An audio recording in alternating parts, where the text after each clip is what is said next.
Ladies and gentlemen, Europe and solidarity, these are notions, and the notion that there is no Europe without solidarity seems a slogan which is very worn out, very banal, and completely meaningless in the present European reality in reference to the events in Greece in recent years and the economic crisis in the other countries of the continent, but also in reference to the refugee situation. The question of solidarity seems to be really quite inapt. However, I am quite convinced that there is a certain perspective or a certain perception of solidarity in Europe that can still make this a topic very much adequate and appropriate. And by that I mean the entire world of very real cooperation of social movements, political organizations, trade unions, at the transnational level, where solidarity is actually practiced and where solidarity is actually executed and delivered. And this is the type of, and this is the world that we would like to unravel and discuss. The second trope that I propose we take up in this discussion is the trope of the agenda.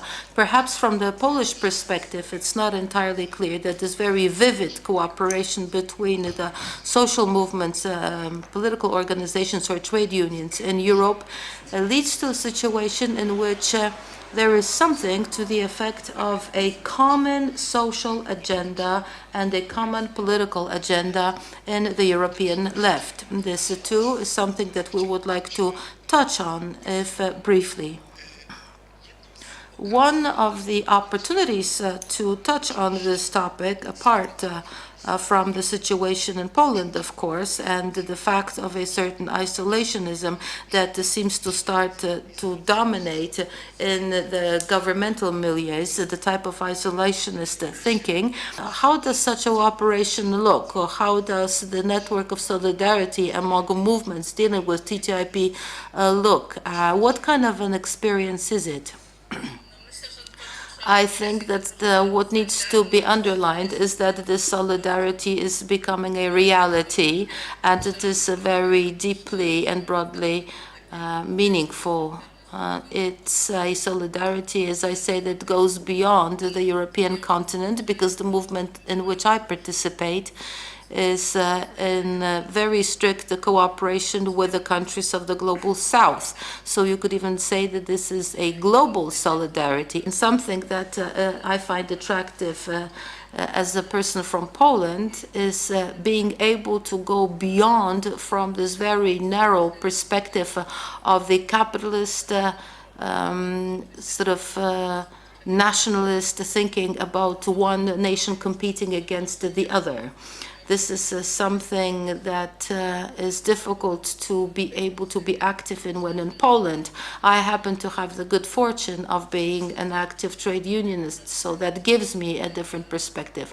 But now, when working against the TTIP, we try to avoid the type of rhetoric that Europe is now waging war against the United States. No, it's a question of this 1% that is going to give us a very cruel future.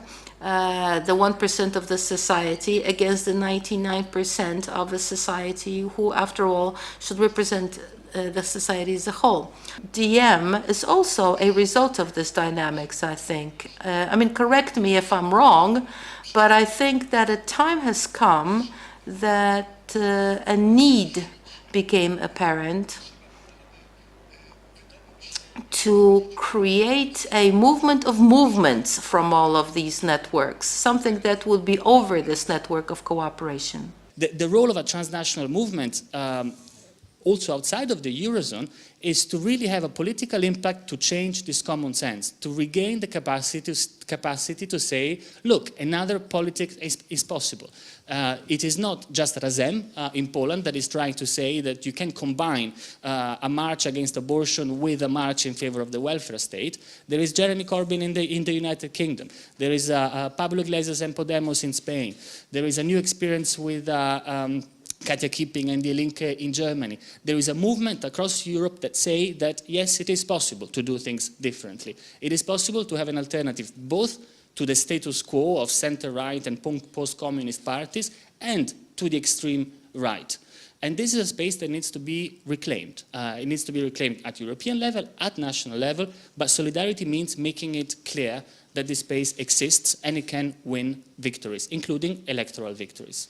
When we talk about a solidary Europe, and I think that Europe is not solidary, that Europe is dominated by the German government or the big capital, well, this kind of Europe has no future. The tensions which we see arising mean that the status quo cannot be maintained. If we want to continue the European integration, we have to go towards more solidarity, and I think that solidarity should become a systemic principle for Europe. This is why I'm so skeptical about the idea of networking in social activism. The legal foundations of a future Europe should rest on the principle of solidarity. So the real change came with the experience of Pablo Iglesias. He said, stop saying that we are cool and start looking at how effective we are in taking power, in taking control and changing the rules of the game. I agree that social movements can be effective in protesting or stopping some completely absurd initiatives such as TTIP, although at this point the Hungarian government has rejected TTIP and the Hungarian government has perhaps more clout. But when I talk about European solidarity, what I'm talking about is solidarity as a principle enshrined in the system of states and a united Europe. And I'm quite skeptical about solidarity understood as a practice of networks and movements, or movements of movements. On the other hand, and that's also very important, I'm pretty sure that to make change happen at European level, as we know from the difficult example of Syriza, we need supranational solidarity. Everybody thought there is no alternative, nothing can change. This came to an end with the new left-wing parties, which brought some hope to break out of this conundrum to become a solidary Europe. I don't really like it that Maciek drew this very strong line of divergence between the two of us, like political party on the one side, grassroots movements on the other. I think one doesn't make sense without the other.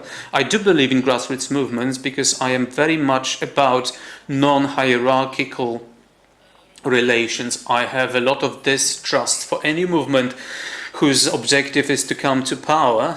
But the question of movements, and TTIP is probably the greatest movement that we have at the moment in the European Union, is utterly essential to constructing a new left-wing party that makes of this exchange between grassroots and vertical representation its key. Otherwise, we haven't learned anything from the experience of Podemos and also from the experience of Syriza, which is the confluence of grassroots movements and the verticalization of those movements through a political party structure. What we need to do is to work for a democratization of the European Union. We need to work for a transformation of the governance of the European Union so that it becomes possible for popular will to influence the kinds of economic, social, political decisions that are taken.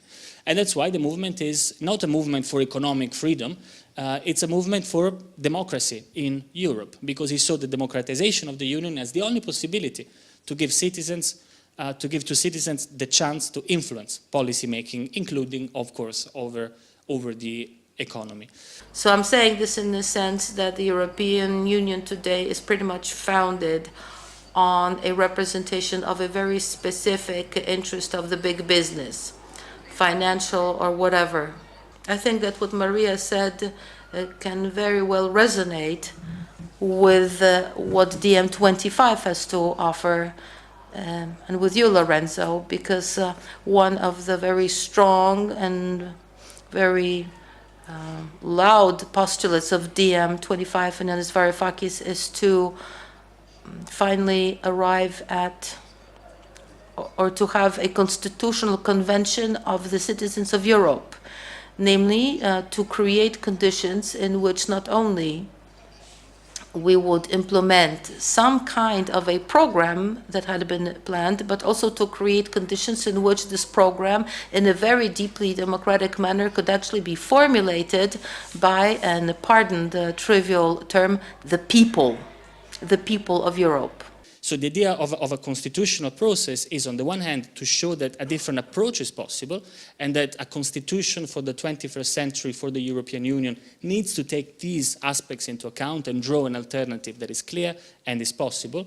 And on the other, and that's the most important aspect of a constitution and constitutional process, you need to draw the political, the democratic processes that empower citizens to define the exact policies that are then going to implement a broad and vague vision, which at the moment in the European Union we completely lack. The European Parliament, as it is now, it's frankly not a particularly useful tool of democratic empowerment of the citizens of the European Union. So this is the challenge, and that's what I was saying before as well. We're living through a constitutional moment. We need not only to change specific policies of the EU, but we need to reinvent, reconstruct the social political pact of the European Union. And now sovereignty. I agree. Sovereignty should be understood as a genuine right of societies to make decisions for themselves. For this right to be genuine, it has to be, it has to be effective. So the challenges we are faced with are so huge, like taxation of large corporations. Poland cannot do it on its own, it's too weak. And so Polish society will not be sovereign unless it is part of European sovereignty. If we say, Google, pay taxes, this will not work with Google at all. So our sovereignty is dependent on our participation in European sovereignty.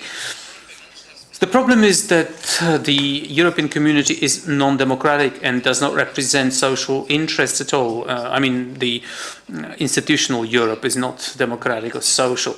So the challenges are supranational, but the political scene is still national. The identities are still national, emotions are still national, and that's the most difficult thing, the most difficult conundrum we're faced with. And that not only leads to a distance from the way that the world is going today and the way that political communication happens today, it also leads to a lack of legitimacy. Because if things have been going worse and worse over the last 10 years, the class that's been governing or even in opposition over those 10 years has to do one step back, and new forces, new faces coming from the social movements, from activism, from civil society, from volunteer work have to step up. But that's also up to us.